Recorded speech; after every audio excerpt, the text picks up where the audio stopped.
কোরআন শরীফ হাত থেকে পড়ে গেলে কি করবেন? আমরা অনেকেই দেখা যায় কোরআন শরীফ হাত থেকে পড়ে গেলে 1 কেজি 2 কেজি চাল দেই, কিংবা অনেকে দেখা যায় ফকিরকে দাওয়াত দিয়ে আমরা খাওয়াই, মনে করি কোরআন শরীফ হাত থেকে পড়ে গেলে এইটা করলে আমাদেরকে চলবে।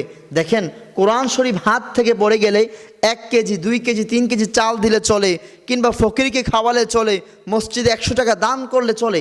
এটি একটি ভুল চিন্তা, বরঞ্চ এটা কোরআন শরীফের সাথে একটি বেয়াদবি।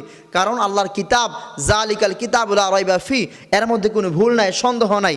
কোরআন শরীফ পড়ে গেলে আপনি আল্লাহর কাছে ইস্তেগফার করবেন, তাওবা করবেন, ক্ষমা চাইবেন, বরঞ্চ সতর্ক থাকা উচিত যাতে কোরআন শরীফের সাথে কোনো রকমের বেয়াদবি না হয়ে যায়।